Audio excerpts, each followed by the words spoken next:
Good evening to one and all present here. I, Afreen Kalaso, am the Assistant Director for University Engagements and Partnership at LSAC Global. I welcome you all to another exciting LSAC Global International webinar on the topic Above and Beyond Law, Careers Beyond Litigation. Today, legal career has moved beyond litigation and has opened doors to various avenues. With the dawn of the lockdowns and the pandemic, it has brought various challenges, but opportunities as well in the legal ecosystem. The legal profession has carved diverse avenues for law aspirants. Few years back, law was all about black coats. Now, the profession has more to offer. Alternative paths like academia, entrepreneurship, policy making, or even legal journalism have become the new buzzwords. The aim for today's webinar is to share inspirational stories and provide law aspirants an array of career options to choose from. On behalf of LSAC and LSAC Global Leadership Team, I would like to thank all the panelists and our audience for showing the continued support and helping us build the series of this intellectual dialogues over the years. I would now like to begin by introducing our panelists. Today on our panel, we have Dean Ebony Nelson, Dean and Professor of Law, University of Connecticut School of Law. Dean Nelson became the Dean of Law on July 31st, 2020. Before joining UConn, she actually started working at University of South Carolina in School of Law, where she taught for 13 years. Before joining South Carolina Law faculty in 2007, Dean Nelson even practiced employee benefit laws at an LLP in Houston, Texas. She teaches in the fields of contract, commercial law, consumer law, race, class, and education. Dean Nelson graduated from Wake Forest University and earned her JD from Harvard Law School, where she also served as a contracts teaching assistant to then Professor Elizabeth Warren. Thank you, Dean, for participating in the webinar today. We're excited to learn from your journey. Next, we have Dr. Khan. Dr. Akhilesh Kumar Khan is the Professor and Director Admissions, Lloyd Law College, Greater Noida. Dr. Khan is the research, his research is majorly focused on women's studies and police reforms.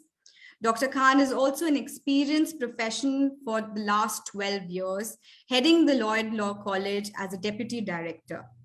He is an educational enthusiast, business developer, and policy developer with immense management skills and is considered as a facilitator for law aspirants in Lloyd College. Thank you, sir, for taking out the time today and joining us.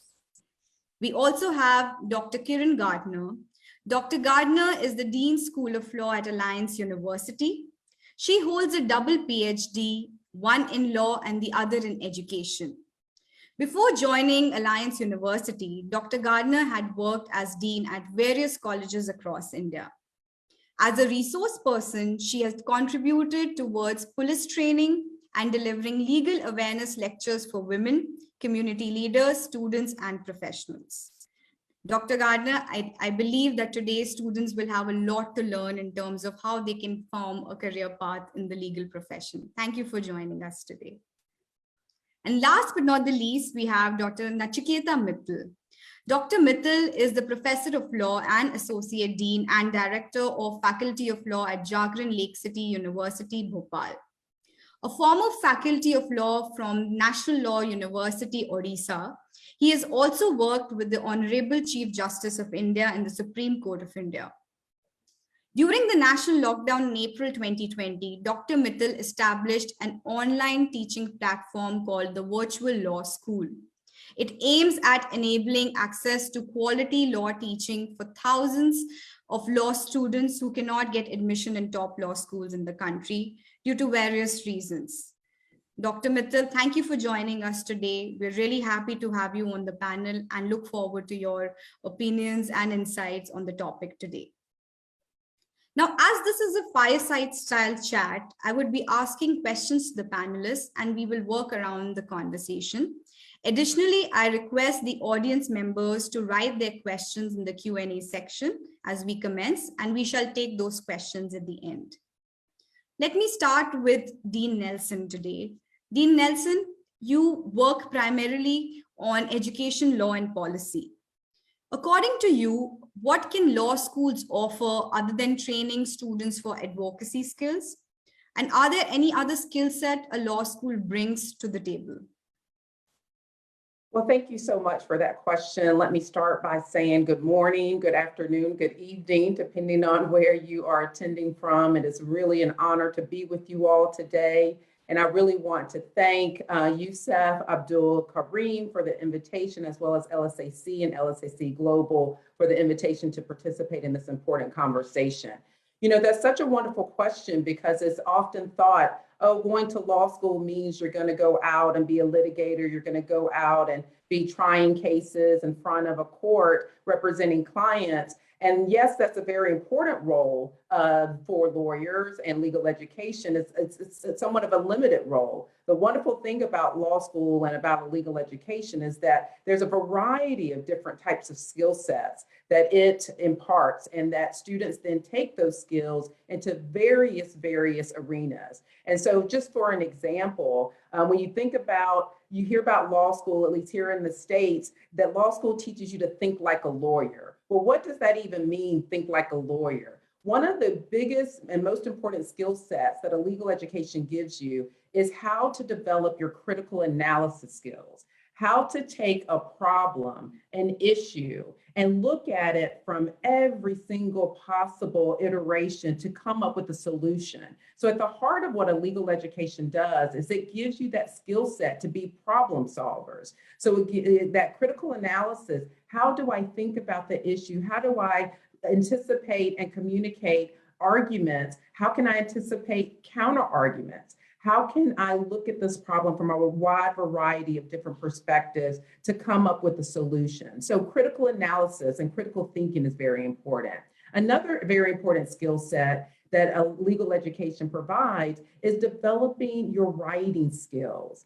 At the heart of practicing law or running a business and all of these great things that one could do with the legal education is how do you communicate in written format that which you are trying to let other people know about and educate people about. And whether that is writing a memo to a partner in a law firm, or whether that's writing a letter to your client, a legal education sends you through the education and developing the skill set of how to formulate your writing in such a way that you are clearly communicating what you're wanting to communicate in that written format. And of course, that written format is another way of advocacy. Again, advocacy and the skill set that is developed in law school is not just oral advocacy, but it's also that written advocacy. And again, being able to communicate effectively after you've done this great critical analytical thinking to help to get to solving problems, communicating what you have determined in written as well as oral format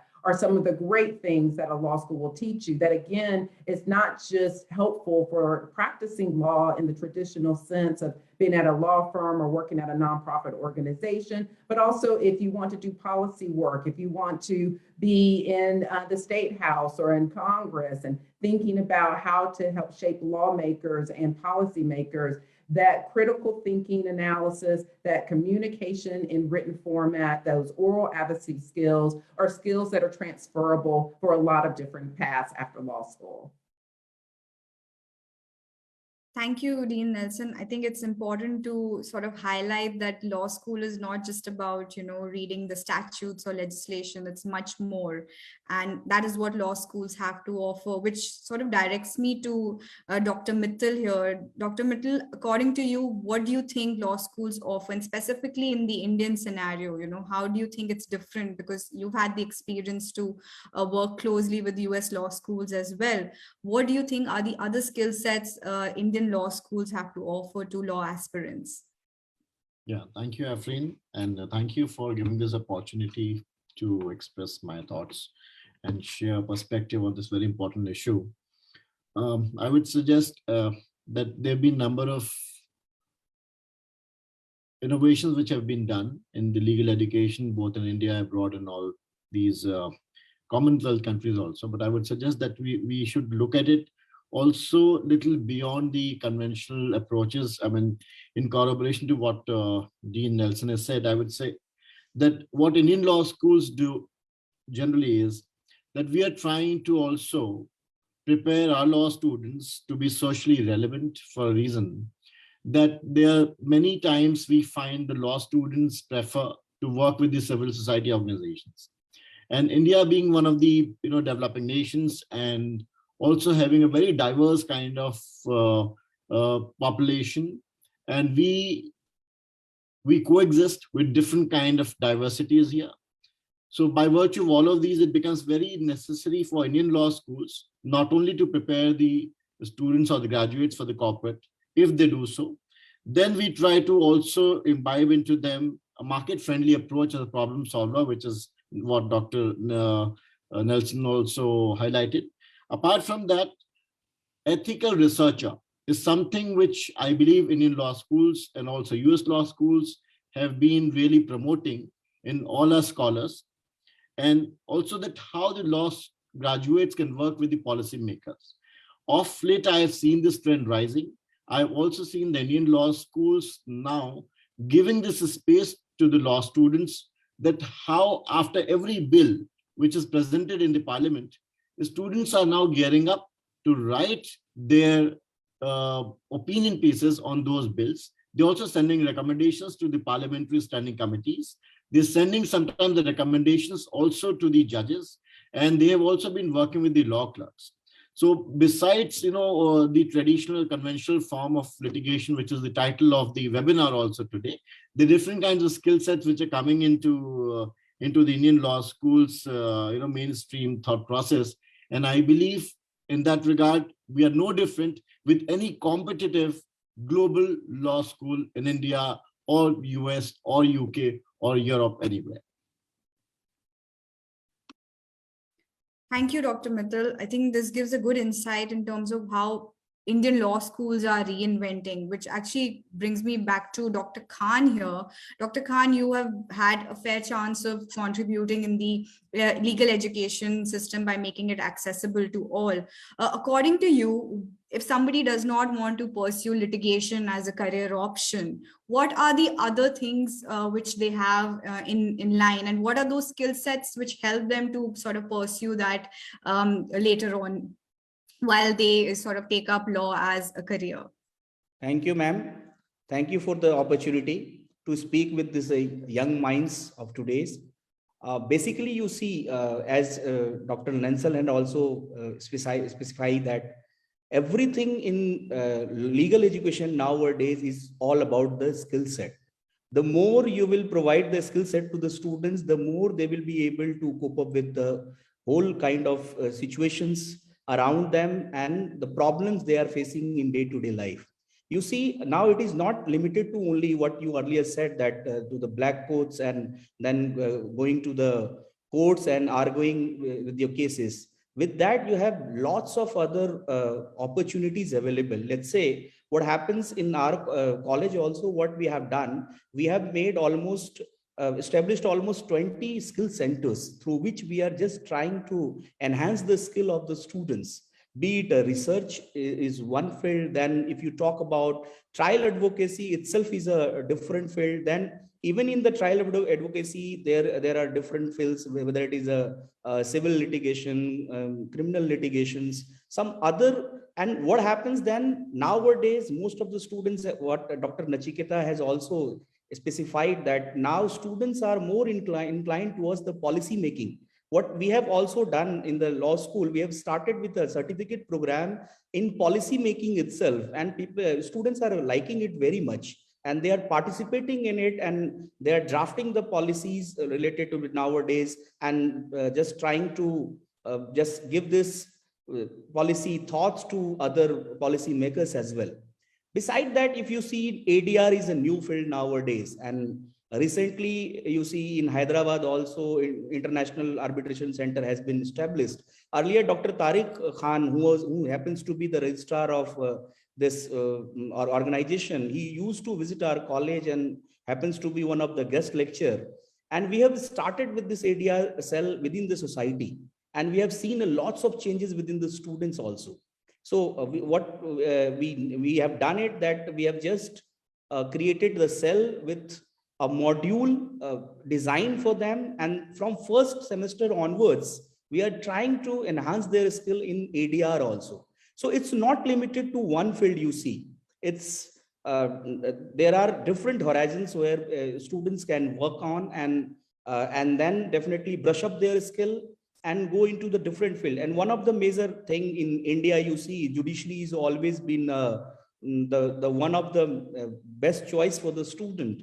And you see, trying to just prepare themselves for judiciary examination within the law school is also one of the thing what law schools are doing, and we are also doing. And people are getting recruited in different kind of state judiciary and all. So for me, it is always a skill set which differentiate. It is not only the legal education is not limited nowadays only to the classes and books only. You have to try to give them different kind of perspective, try to brush up their skills in different kind of activities, and then students nowadays is doing great if they have been properly guided. For me. Thank you, Dr. Khan. I think when it comes to opportunities, yes, students have varied opportunities depending on what they want to take up, whether it's ADR, whether it's policy making. But it really, a journey in law school really helps them to inculcate those skills and make those right decisions. I would actually want to direct a question to Dr. Kiran here, because I feel that the students are listening today, and there are mix of there are law aspirants and there are law students, and they might be at a cusp where they need to make certain decisions, right? What are those various opportunities you think, according to you, which lie ahead of them, and how are law schools sort of facilitating in terms of helping them make that decision? Thanks, Afrin. It's a very apt question. And I would say, when you talk to the students, now, see, the law program takes many years. And by the time they finish, then they don't now want to take litigation. Litigation would be a choice later. First thing the student tells us that I want a job, and I want a job which will pay me, right? So the responsibility of the law school now is to make them industry ready, because the students who also come from a background where the parents are advocates and judges, but yet they are looking for a corporate opening, or they are looking for a place where they would get paid initially, because they feel that they have been in a law college for a very long time. They should work for some time, make some collect some finances for themselves, and then take a next step. And in this, I do feel that we need to work on those aspects. And in our college, we have started working on those aspects where we try to inculcate those skills. Now, there are certain skills that are irrespective of whichever profession they take, that they will need. A research skill, say for example, you cannot make a career in law without research skill, or you cannot make a career without good communication skill, as Dr. Nelson has already said, that written and oral communication skills, their critical analytical skills, their legal, the reasoning skills, all these are important. And we have to have programs to ensure that these skills are inculcated in them. We start with 3 words, that they should be working for justice, they should be good in service, because we are service provider, and there should be good leaders. And if you look at, like I was putting out, just talking to my students and seeing as to in which all areas they have been working beyond litigation or beyond judiciary. And I look into, it's fun to see my own students today are my colleagues. So many of them are coming into academics, and academics, which was never a lucrative career, has become a one. right? Then you, as you have rightly mentioned, legal journalism, even today, we take up to write and bring awareness about law, because law as such has been confined to legal people, and general people are not aware of law. And it is a responsibility of law schools to bring awareness. So students, while bringing awareness about law, are themselves getting equipped with laws, and they are taking up, like, I have many of our students who are doing on the real estate business, and they have equipped themselves with law, so that most of the legal aspects of their business they are doing themselves. And many of my students, they are not in law, but then they are in hospitality industry, they are in textile industry. For them, I said, why have you taken law? They said, okay, we can look into the legal aspects of our business. So there has been, like, if banking sector or insurance sector is one where our students have been recruited, and we look into, like, how Professor Khan said, we have 6 centers, and these centers where the research is being done in particular area, and the students are prepared for that specialized area.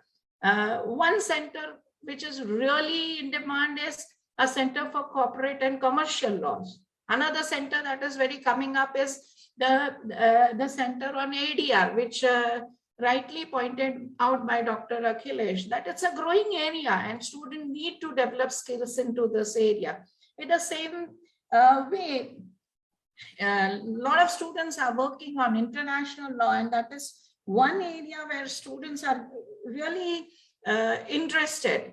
So we have to see what they are interested and provide them their opportunity for the specialized skills. I see, like, when I was reading Dr. Nelson's biodata, I was seeing that she has worked in an area of diversity and inclusion. And one of my students is, like, working, she's a head of diversity and inclusion in a good company. So this is also one area where the students are going ahead and doing a great job. And one thing that I have seen about this kids, they are good in technology, and they are working out with technology and law and making a good career, not even waiting for finishing their law school. I see, like, young students, they have their own portal, they put up their lot of literature or a lot of knowledge, legal knowledge on their websites, and they are doing a lot of content writing. I'm writing content and I'm making this much money. I'm really surprised. We, at that age, we never even thought of that we could write content and we could make some money. So online internship has become a norm. Writing content has become a norm. They are doing everything and everywhere. And I'm telling you, they are so very smart. The only thing that we need is to guide them well, and they will do wonders. Thank you, Dr. Kiran. I think you've given some wonderful examples ranging from academia to corporate law. And I think we have two really eminent people in terms of how they have first worked in a law firm and then moved to academia. And I would actually bring Dean Nelson here, that you've previously practiced at a law firm before joining academia. How was that experience for you, Dean Nelson? And how would you want to prepare the students today who want to sort of go ahead in that career path and not have any sort of preconceived notions about it? Right, exactly. I really appreciated, all of the comments so far, particularly Dr. Gardner's, when she's talking about all of the different paths, all of the different pathways that students can take. And I will tell you, as I'm a first generation law student, meaning, I didn't have anyone in my family with a legal degree, didn't have anyone in my family with any type of a graduate degree. So I was really going it on my own for the most part. And in law school at that time, we were, and to a certain extent today, we were really kind of directed towards that law firm, big law firm, corporate or litigation practice, kind of law firm. And that was the path that I got on after my first year in law school as a summer associate. And it was a path that I never got off of. And looking back, I actually wished that I did get off of that path and really explore and take time to think about what is really going to be fulfilling for me. And, Dr. Middles and Dr. Khan's comments about how, we are about service, we are about justice, we are about social issues, and the way that my heart and my passion steers towards that, which is in part why I'm in the role that I'm in now. But in law school, I still had that interest, but I just kept on that path of more traditional practice. And I appreciated the 2 years that I had at a law firm. I practiced employee benefits and group health plans, so retirement plans and healthcare plans and things like that. And it was rewarding and it was very educational, but I didn't really feel like I was having a truly positive impact on the world or on, members of my community through that work. And so, what I try to do with my students now is I really do exactly what Dr. Gardner was saying, sitting down, talking with them about what their interests and passions are, about the type of impact that they want to have in their careers. Because when you're having that impact, that's when you really are having fulfillment in your career. And sometimes that does come in the typical and more traditional law firm, corporate practice, litigation practice. But a lot of times it comes in other forms, like leading a nonprofit organization, again, being involved in policy work, as we've heard about today. And so, I only practiced for just a couple of years because I realized that I wanted to have that greater impact. I wanted to be of greater service, which led me to the academy and which led me to teaching. And so I try to urge my students to think more broadly about the opportunities that a legal education will give them, define success for themselves. Don't let other people define success for them. And then, as Dr. Gardner said, we then try to guide them towards what that interest and what those short-term as well as long-term goals are. Thank you, Dean Nelson. I think you make a great point because as lawyers, we feel that probably litigation is the only way we can give back to the society, but there are various routes by which you can actually give back. Law itself is such a noble profession, and there are different ways where we can reach out to the society. And a great example is like yours. I would actually, want Dr. Mittal's inputs here because you've had the background to work with civil societies as well. And you are also one of the leading mentors in academia, if I may say so. How has the law profession changed ever since you graduated? And are students really showing keen interest in other legal professions other than litigation? Right, thank you, Afrin.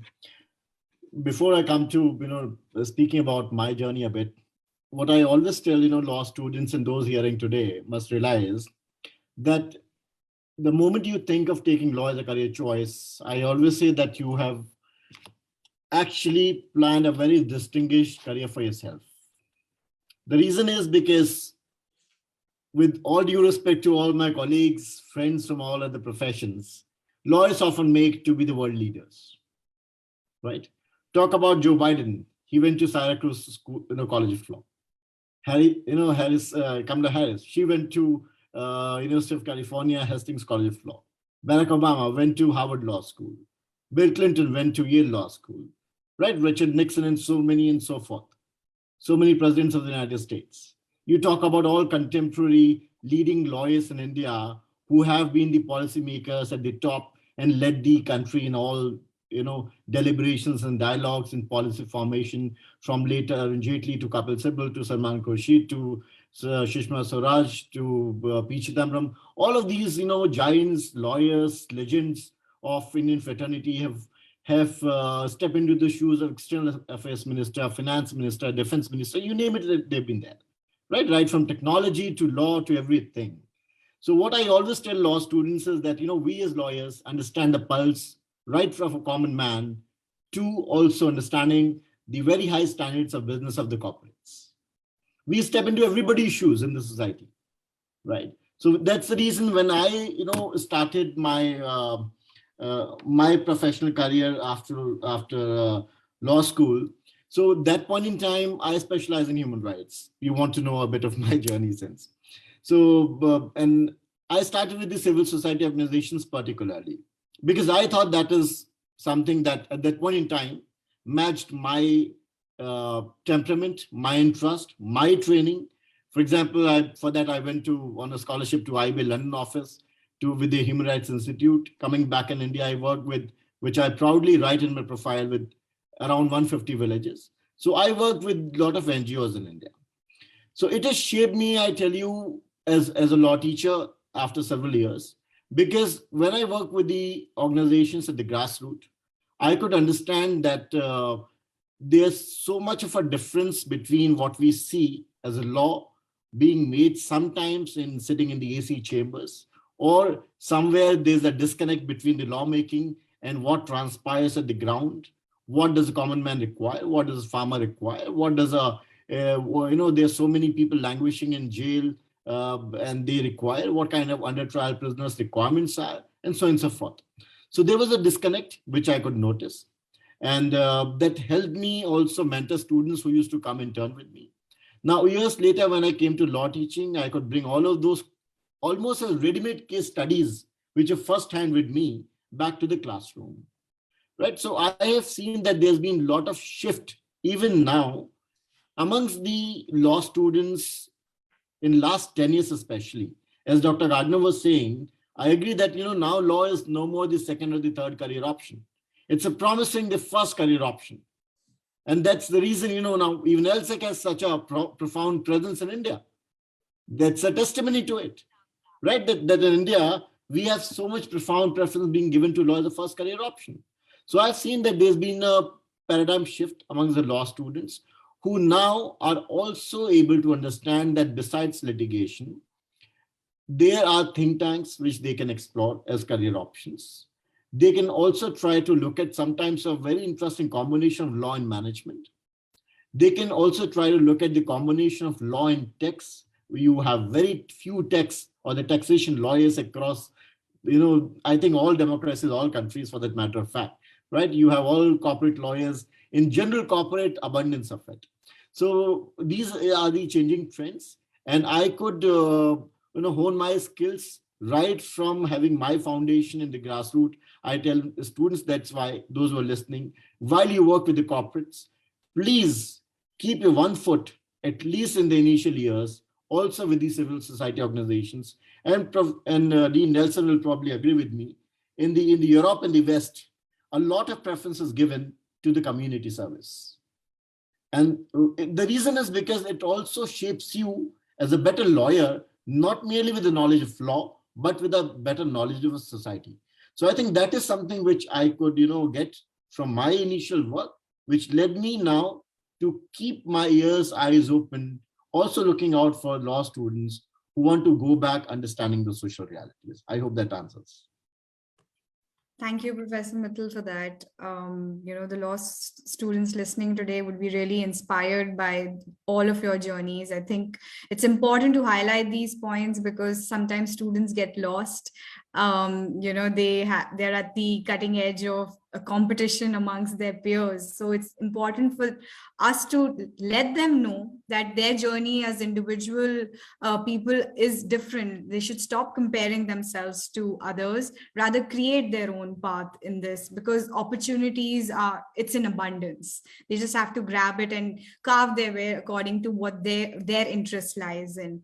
I would actually want to go to Dr. Khan here because Dr. Khan, when I visited your university and I was walking down the corridors, I saw a bunch of different photographs of all the students' achievements and how they've been placed.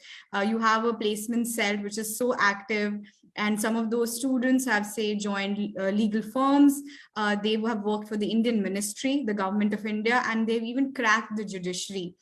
So could you also share some of these success stories of the students and inspire the law aspirants who are listening to us today? That's great. At least you seen all these things, and Basically, when we talk about law students, as Professor Garden was also stressing in this point, you see, it is not limited to only giving them all those skills only. Then you have to give them exposure also. You have to give them opportunities as well.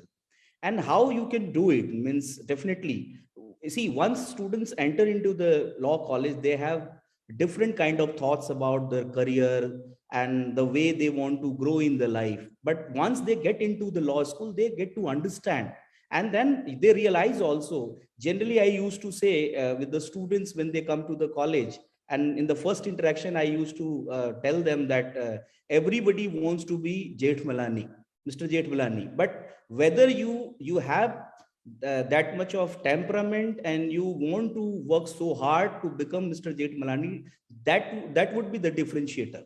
And if you are able to do so, and then law school will guide, people will guide you, and then definitely you can achieve that great heights. So what happens that whenever students enter into the college, we try to give them, initially we try to be focused to tell them that first of all, just try to identify the problem. So in initial years, they are trained to identify the problem first, and then how to resolve those problems that they need to understand.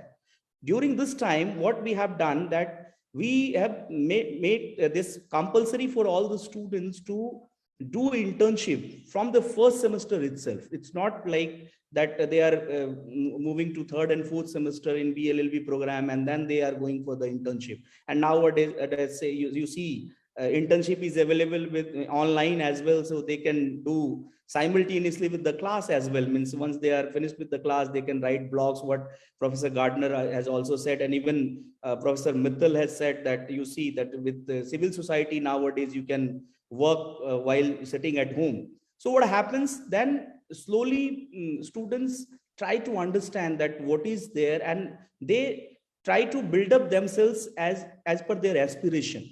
By the third year, they get to realize that what is their aim to achieve. And then comes the role of the law school.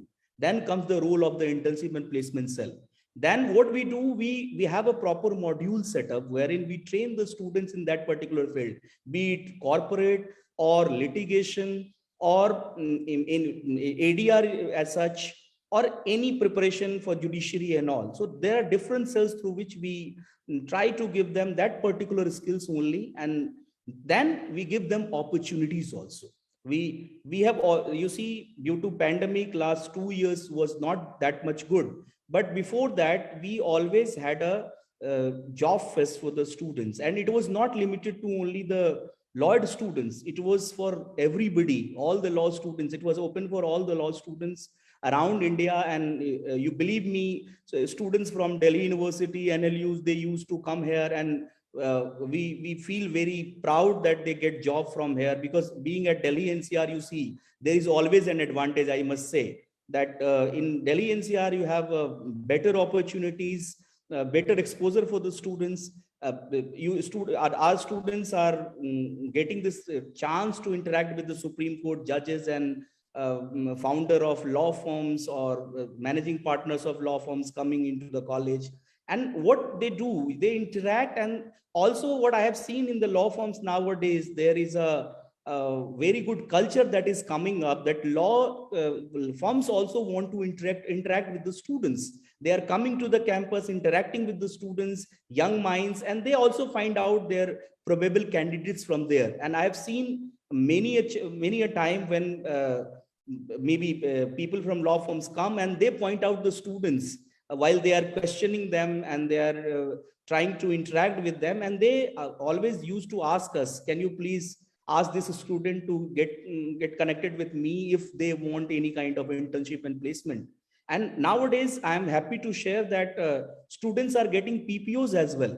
And because it is, then what Professor Gardner has said, that we have to understand that they are here to get the job first. They are here to make this dream realize that what their parents are paying for. So all these things through which we are training the students, and then we are calling all these law firms and other departments They are coming down to the college and taking the students. We are nowadays, it is online, and that's a good opportunity as well. We are sending the CVs. Most of the time nowadays, we are having online interviews, and students are very happy to actually receive good offers, PPOs through these online interviews, I must say. And rather, I would say in law field, we have seen beside litigation, if you leave the litigation, proper litigation in the court, what I'm saying, there are more number of opportunities coming up with maybe for the research department, or some other opportunities are there for the students. So that way, our students are getting the support from, definitely from internship placement cell, and then they get the job. And it is always a pleasure when you see your students getting placed in good law firms, be it AZP, or one of our students are partner in Trust Legal. One of our student is director lead in Ericsson. So these success stories are really very good for the law student aspirants who come and just then they aspire to become not the Mr. Jethmalani, but as you see, they see themselves among those alumni, and they try to achieve that goal after 5 years of the course. Thank you, Dr. Khan. I mean, this is truly inspirational. It feels like I would want to redo my law degree right now. I think it's the time that things are changing and reinventing, and so many opportunities are being created. I would actually like to shift the focus a little bit on the conversation we're having, because Dr. Kiran here, you have primarily worked on topics of constitutional law and women in law. I would want to highlight women's contribution in the field of law. Through your experience, ma'am, could you share the impact women have made in the legal system today? Yeah, Afrin, before I take that, I would just would like to add on to what Professor Mittal had said. I would just also say that for 18 long years, I worked in a tribal area. And I started my career as a science and maths teacher. And my first degree when I took, I was studying the problems of tribal education. So in the north of Maharashtra, I moved around in a tribal area to see what are the problems of this tribal education. Because I see a lot of policies are made, a lot of funds are distributed. And as Dr. Mittal rightly said, those amounts do not reach the tribal, and there is no change in their life even after so long. And I started earlier. That was the time when I got interested in law, and I started feeling like there's such a lot of things that is coming for them, and there is no change in that. And then I also experienced the land mafia in that area and things like that. And I would really like to share a very interesting thing. I have been encouraging students to do a lot of legal aid. And there are always some bunch of students who take this very seriously. And I find this, once the students, get encouraged and they are on fire, nobody can stop them. And I would just share about how this group in Alliance they are doing. They went to just one or two, I'll just say, they went to a senior citizens home. There are a lot of disabled people there. They felt, that they should do something. The first step was they contributed. They bought grains from their pocket money and went and gave the grains. And I really felt very good about them that, yes, this is the place where they've started to look for the human rights of people. Teaching in the classes altogether are different, and then they said, no, there is a need of, it is cold and people are needing clothes and all. They put up boxes all over the university and they put joy for giving. And then they encourage the young, okay, you take a clip and put it on Instagram. And I'm telling you, 153 kgs of clothes and of good quality, they were able to collect and go out and give to the people. Means I'm just giving you few examples where they have really done a good job. Your heart would go all out to them as to what change they can bring in the life of people. And such service-oriented people, when they go to any field, whether it is politics, like one of the area where a lot of legal people are interested. I have some of my students who are interested in politics. They want to go into politics. And for that, they are taking law degree. So whether they go into politics or whether they go into any field, such service-oriented people would really do well. And I come to your second question about how women are doing. Like all of us know that women have been sidelined for ages. And now is the time when women are really coming up and they are proving themselves. And when I look back to my journey and wherever, like, it has been 38 years that I am into academics, and I see many of my girl students, including my own daughter, they're doing very well in the legal field.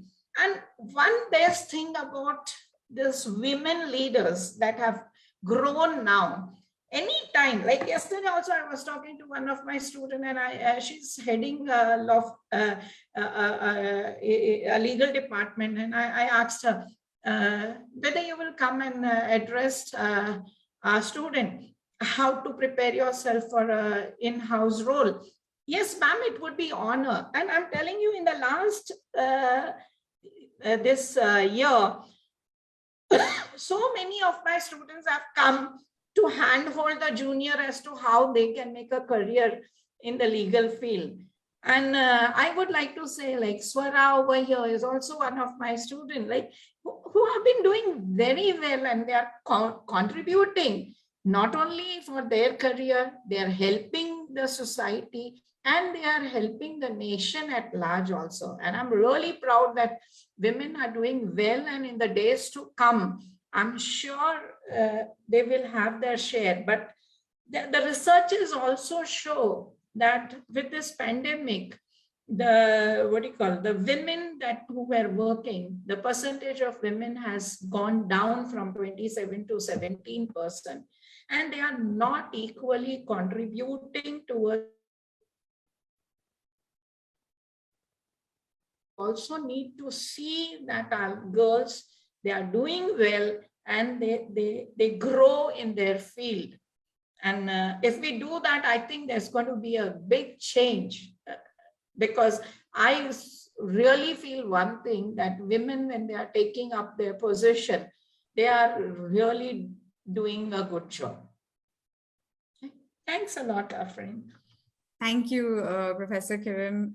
That's truly inspirational, even for me. I mean, we know the kind of challenges we have to face at everyday levels, whether it's personal or professional. So I think to shout out to all the women leaders who are listening, and to the ones which will sort of take the baton forward and, take the leap here. I would also want to invite Dean Nelson's comments here, because, you've also been somebody who's written a lot on the issues related to diversity in law schools. What step is the legal community taking to combat these inequalities which women face, or, the opportunities of, which are lack of opportunities which students of color also face? If you could just highlight those points, and then we'll, move to the Q&A section, because a lot of questions are being pouring in now. Absolutely. And I greatly appreciate the question. I greatly appreciate Dr. Gardner's response to it with regards to women. And the same can be true for lawyers of color and advocates of color. We are all excellent leaders, and we are excellent leaders in part because of our diverse backgrounds and the diverse perspectives, the lived experiences that we are bringing to our critical thinking of the issues of the day.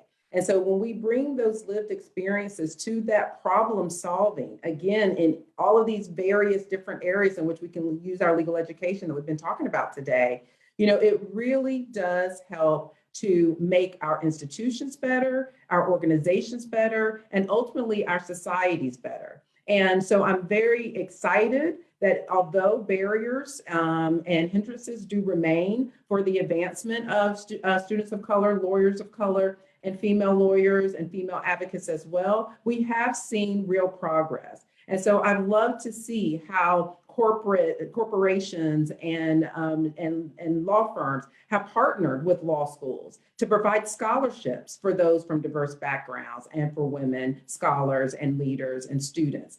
I love to see how they are providing those internship and externship opportunities. Here at UConn Law, we have a cultural diversity initiative in which 23 employers in the public and private sector are interviewing and hiring first-year diverse students to help with that pipeline to increase the diversity of the legal profession and giving students that wonderful opportunity. So helping to support pipelines for middle schoolers, high schoolers who are interested in a legal career, helping to have that mentorship with them, even at that early age, to encourage them to go to law school and seek a legal education.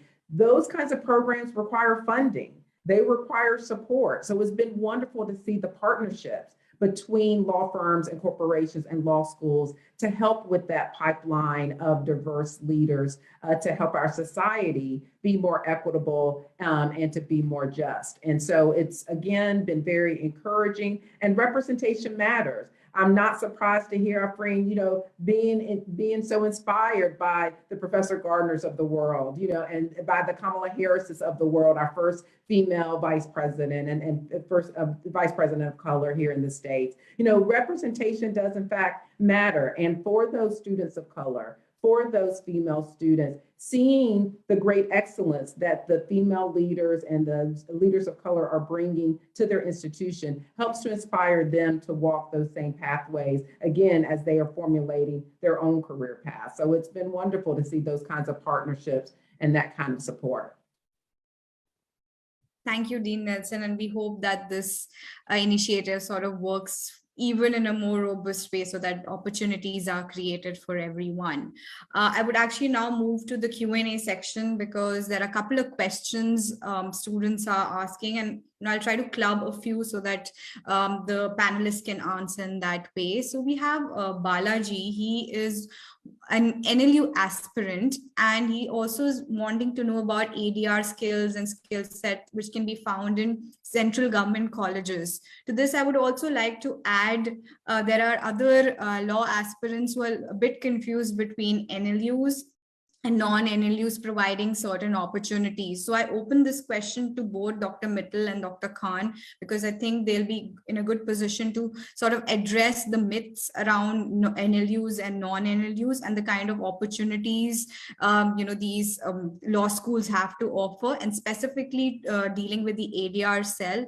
I would request Dr. Khan to take it forward. So Dr. Khan, would you want to address this first? And Dr. Mittal, you can go ahead and continue. Yeah. So the best answer for them is see, opportunities are all around. And when they differentiate between NLUs and non-NLUs, for me, they should rather check whether their aspiration is being fulfilled by those law colleges or not. Definitely, there are NLUs who are leading and doing very great. But I'm sorry to say, but there are a new edition of the NLUs which are not doing that great because of definitely there are certain issues in those law schools. But at the same time, what I would suggest that they should see the law college as a platform wherein they can shape up their skill and then they can get the opportunities. For me, a rose in the hand is the best way. Means who will provide you this rose, that you have to understand. So for me, any law students choosing NLUs, non-NLUs, whatever the law school, they should at least check 4 things that is most important for them. One is whether they get, because nowadays you see, you go to any field and basically legal education or legal field is zero if you don't have any research skills in your hand. So if you are not able to enhance your research skill in any of the law college, I don't see that you will be able to catch up with those students who are actually pursuing their law course from good law schools who are providing these opportunities to them. Then definitely with research skills, different kind of opportunities, meeting with the eminent jurists or interaction with those legal personalities, eminent legal personalities time to time. Nowadays, it is good that we can meet everybody through Zoom classes also, and it is kind of new normal to everybody. So nowadays, if you want to connect anybody from even United States, you can connect, and then we have all the infrastructure in the place wherein students can interact with all kind of people. Then third is important, that whether those law schools is providing a skill set or not. So I am differentiating between research. Research is one skill set everybody needs to have. But beside that, all different other kind of skill set, what I am saying that even if somebody is interested in pursuing their career in ADR, whether your college or your teachers are providing that opportunity within the law school, that is more important for everybody. That's why I say that when we have created this 20 skill center, we were very much aware of this fact that any students, different students are having different kind of skill set and different kind of mind setup, and they want to be trained in different manner. So they choose any of the thing, whether they want to pursue their career and they want to have their interest area in legal aid, they can definitely go into that. And there are ample opportunities available through legal aid also. You see, nowadays, if you want to go for any kind of foreign law degree and all, definitely you should have gone through this legal aid activity throughout your law college. Otherwise, you will not get the chance, at least in the good law schools outside. And then the last one is exposure. If all these things are, this is what I say, rose in your hand will prepare yourself a better human being, better professionals once you are passed out from law school. So it is very important to understand, irrespective of NLUs and non-NLUs, I would rather advise they should look into these things very minutely while selecting their law schools. Thank you, Dr. Khan. Before we move to Dr. Mittal, I would want you to address another question in addition to this that Kashish is asking, because he feels that NLUs often are their sort of outlook is very traditional, right? They have a very conventional teaching. Is that again a myth? And what is the teaching pedagogy law schools are adopting in terms of the changing times now? If you could just add that bit also to this. Right, thank you, Afrin. My dear law student friends, I'll be very honest with you. It may sound a little clear-cut answer coming into your faces, but that's how the hard reality may hit you. I would say that in terms of, we see the law schools in India, and especially when we're sitting in 2022, I would say there's no difference between national universities and the non-national universities. Why so? The national universities get the preference, and they also get some kind of the prestige attached to them by virtue of their creation by the state legislature, because they're called national law universities. So while a new national university is created, it has not earned a reputation. It's only called a national university because the state legislature chose to create a national law university. But earning a reputation is always, which takes time for any law school. Investing in research profile, investing in career, investing in establishing research centers, also encouraging students to participate in a lot of interdisciplinary programs, right? All of these things and many more, trying to bring on board like very profound professors, senior professors, professors who are well-read across disciplines. So all of these things matter in shaping up a law school. However, I do agree that, when in 1980s, when National Law School Bangalore was set up, where, I did go for my master's, I am alumni of Law School Bangalore. So in terms of the legal pedagogy, I would say there was a major shift that took place in 1980s, and especially after the 5-year law course, got introduced. But now, while you and I are talking, there's absolutely no difference in terms of the teaching standards as such. I may agree with, with my colleague, Dr. Khan, that to some extent, some of the law schools may be doing well. Why? I would say that because they're the older generation law schools. So any institution which has got established like 20, 30 years ago will obviously acquire that kind of reputation in the legal fraternity or any discipline for that matter of fact, right? So when the question is being asked by another student that are they conventional in teaching NLUs, I would say absolutely not. In fact, still some of the leading national universities are far ahead in terms of teaching pedagogy they adopt. And that's the reason, their law graduates are preferred. Next thing, in breaking the myth, I would say that across any private law school you talk about today, right? For example, I represent Jargon Lake City University, Bhopal. My colleague, Dr. Khan, is representing Lloyd Law School. Dr. Gardner is from Alliance Law School. So we all know that in India, in each of our universities, which are private universities or law schools, private law schools, we have so many law teachers who have gone for the education either at the undergraduate